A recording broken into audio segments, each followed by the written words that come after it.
My name is Evan Price. I'm 24, a junior analyst at a marketing firm in Boston that runs on burnt coffee and deadlines that never sleep.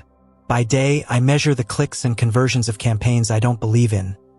By night, I try to outrun the ache of something I can't name. This is the story I've never told anyone. I call it My Friend's Aunt Said. You have grown up now, and winked. It started one April evening. A cool rain slicking the sidewalks. The smell of wet asphalt clinging to my coat. My college friend Ryan had dragged me to a family gathering on the outskirts of the city. An old Victorian house his aunt was restoring. "Just show up, man," he'd said over the phone. "You've been looking like a ghost.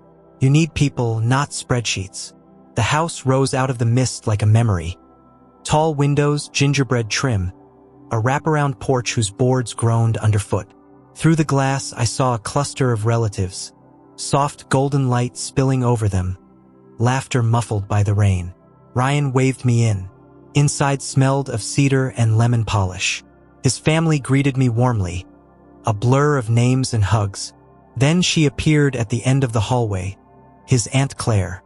Mid-30s, maybe. Dark hair pinned loosely. A silk blouse the color of wine. She looked at me with a half-smile that seemed to weigh me.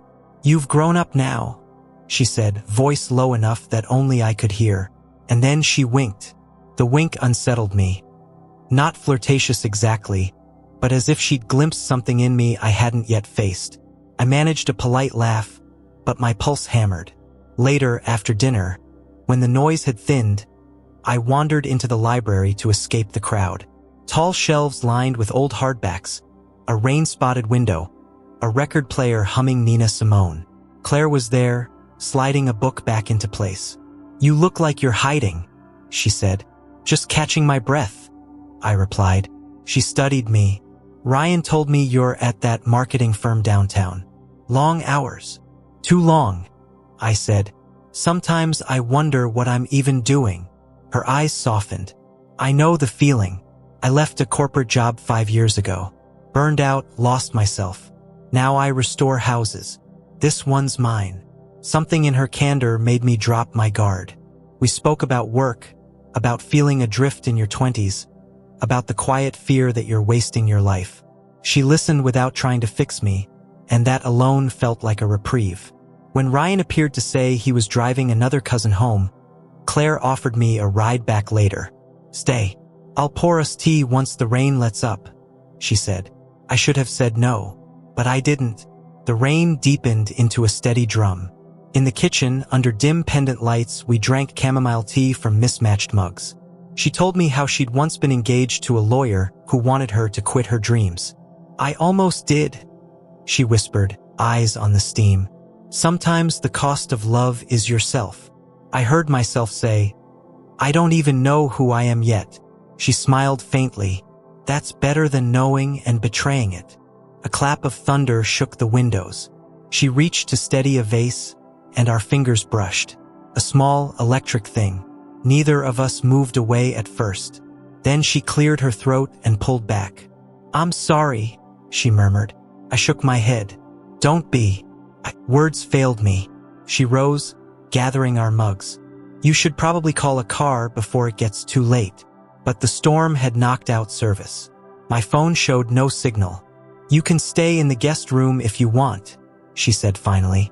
"It's just for the night." That night, I lay awake staring at the ornate ceiling, listening to the rain and the creak of old wood. From somewhere down the hall, I heard soft piano notes. Claire playing, perhaps, though she hadn't mentioned it. The melody was mournful, a hymn of someone who'd survived something but hadn't forgotten. I drifted into a half-sleep full of fractured dreams. Boardrooms dissolving into ocean waves, her wink echoing, my own reflection aging in fast forward. A floorboard groaned. I opened my eyes. Someone was standing in the doorway, a silhouette against the dim hall light. "Evan?" A whisper. Claire's voice. I sat up. "Yeah." She stepped in, arms folded as if holding herself together. "Sorry. Couldn't sleep. The storm." I gestured to the chair near the window. "You can sit." She did. For a long time we listened to the rain. "You remind me of me at your age," she said finally. "Lost but Searching. I feel like I'm always searching. You'll find it, but you have to be careful what finds you first. The words landed heavy. Before I could respond, thunder cracked so loud the glass rattled. She startled, and instinctively I reached for her hand. She didn't pull away. We sat there, holding hands in the dimness, two people at different crossroads but somehow in the same storm. Then, from the hall, a door slammed hard. Footsteps. A man's voice, low but sharp. Claire froze. "He's not supposed to be here," she whispered. "Who?" I asked, heart kicking up. "My ex," she said. "He still has a key." Another slam. The sound of boots on stairs. She squeezed my hand. "Stay here," she hissed, rising. "Wait," I said, but she was already at the door. The hallway light flickered, throwing long shadows across the carved banister. Downstairs, a voice called her name, rough with something between pleading and anger. I stood, unsure whether to follow or hide. My phone still had no signal. Then I heard a crash, shattering glass. For a moment I couldn't move. The shatter downstairs echoed up through the beams, each second stretching thin and sharp. My body wanted to sprint down the stairs, but my head said wait. I crept into the hallway. The rain had slowed to a steady hiss against the windows. At the landing I could see down into the foyer. A tall man in a soaked trench coat stood by the broken console table, shards of glass at his feet. His hand still clutched the frame he'd knocked over, a photograph of Claire and Ryan from some family picnic. "Claire!" he barked, voice fraying. "We need to talk." Claire appeared from the kitchen doorway, her face pale but set. "This isn't your house anymore, Luke. Leave." Luke, her ex. He stepped toward her. "You won't even return my calls. You think you can erase me? This isn't a good time. It's the only time you've given me." I felt myself moving down the stairs before I'd even decided to. "She asked you to leave," I said, trying to keep my voice level. Luke turned his head, sizing me up. His eyes flicked from my t-shirt to the guest room behind me. "And you are someone who doesn't like bullies." His laugh was short, bitter. "Right? Another one of your projects, Claire?" "That's enough," she said sharply. "Please go." He stared at her a beat longer, then at me, something dark passing behind his eyes. "This isn't over," he muttered. He tossed the broken frame onto the table and strode out into the rain, slamming the door so hard it rattled the stained glass pane. For a long moment, the only sound was the dripping from the broken vase. Claire exhaled, a tremor in it. "I'm sorry," she whispered. "You shouldn't have been dragged into this." I stepped closer. "You okay?" She nodded, eyes glistening. "I thought changing the locks was enough. Guess not." "Call the police," I said gently. She hesitated, then shook her head. "He won't come back tonight. He just wanted to scare me." But I could tell she didn't believe her own words. We cleaned up the glass in silence, the storm moving out to sea. In the kitchen, she pressed a fresh mug of tea into my hands, though hers shook. "I don't usually let people see this side of my life," she said finally. "The mess, the history." I met her eyes. "We've all got history." Her mouth tilted in a sad smile. "Do you?" I hesitated. "My dad left when I was 14. My mom raised me and my sister working double shifts. She wanted me to go into something stable. I picked marketing because it was safe. But it feels like I'm living someone else's plan." Claire listened quietly. Outside, the rain tapered off, leaving a strange stillness. "You don't have to be safe all the time," she said. "But you do have to be kind to yourself while you figure it out." The words hit somewhere tender. I realized how long it had been since someone had spoken to me like that, without an agenda, without performance. She reached across the counter, fingertips brushing mine. "I'm sorry tonight got so complicated." "I'm not," I said, surprising myself. Her eyes lifted, searching my face. In that small kitchen, with the smell of wet cedar and lemon polish, the air between us thickened. She leaned in, then stopped, as if remembering something. "Evan," she began but couldn't finish. I placed my hand gently on her wrist. You don't have to explain. We stood like that, a fragile moment that felt like a choice suspended in midair. Then she drew back, taking a breath. I think we should get some sleep, she said softly. Tomorrow will look different. Morning came pale and quiet. The house smelled of coffee and damp wood. Ryan had texted to check in. I lied and said everything was fine. At breakfast, Claire looked tired but composed. Hair tied back, sleeves rolled up. Thank you for last night, she said. For not panicking.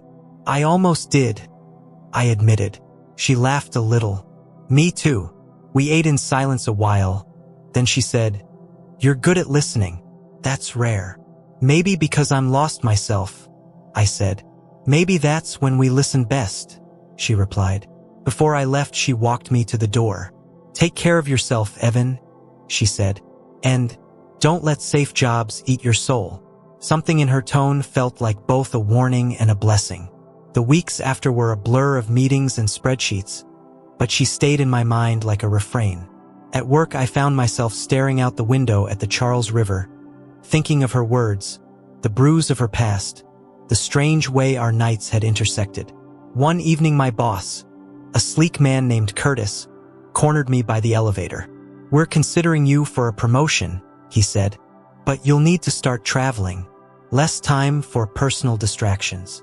It was the moment I'd supposedly been working toward, yet all I felt was a hollow ache. That night, I emailed Claire. Hope you're safe. Been thinking about our talk. She replied minutes later, doing okay. House quieter. Thanks for reaching out. A week later, she invited me to help with some restoration work. Could use another pair of hands, she wrote, and it might be good for you too. I went, sanding wood in the sunlit parlor, sweat beading on my temples. I felt a strange lightness. Claire moved easily around the room, hair falling into her face, sleeves flecked with dust. Every so often our eyes met. Better than spreadsheets? She teased. Much, I said. During a break, she handed me water. You seem different, she said. Calmer. Maybe I'm finally building something instead of selling it, I said. She smiled, then grew serious. Luke's been quiet, but I'm still careful. You're not alone, I said quietly. She looked at me then, long enough that the air between us shifted again. This time there was no storm, no thunderclap, just sunlight and the slow creak of an old house healing. Later, as I packed up my tools, she walked me to the door. Whatever happens with work, or us, or anything, she said, promise me you won't disappear into someone else's plan. I nodded. I'm learning. She reached up, brushed a smudge of dust from my cheek, and for a heartbeat her hand stayed there. Then she let it fall. Good, she whispered. Autumn crept into the city like a slow-burning candle. Mornings turned crisp, the river shimmered steel gray, and the office buzzed with talk of year-end numbers. Curtis handed me the formal offer for the promotion. More pay, a corner cubicle, a tether to a life I no longer wanted. That night, instead of answering, I drove out to Claire's house. The Victorian now glowed warm against the dark. New paint on the shutters, a garden taking shape along the fence. She opened the door with a faint smile. You look like someone standing at a crossroads, she said. I am. She stepped aside to let me in. The house smelled of sawdust and cinnamon. Coffee? Sure. We sat at the kitchen table, mugs between our hands. Outside, leaves rattled in the wind. I got the promotion, I said. Congratulations. I'm not sure I want it. She tilted her head. Then why take it? I stared at the dark surface of my coffee. Because it's what you're supposed to do. That's not a reason, she said gently. I looked up. You left a life once. How did you know? She thought for a long moment. I didn't. I only knew who I was becoming if I stayed. And I couldn't live with that person. Her words landed like a quiet bell. I realized she wasn't just speaking about work. She was speaking about all the ways we barter ourselves away. I'm scared, I admitted. That means you're awake, she said. Fear is just the doorframe. Courage is stepping through. We fell silent, the house creaking softly around us. Later, as we walked through the half-finished parlor, She traced the molding with her fingertips. "Every beam in this house was rotting when I bought it," she said. "Everyone told me to tear it down, but I could see what it wanted to be. Sometimes we need someone to see us like that, too." I stopped beside her. "You did that for me," I said quietly.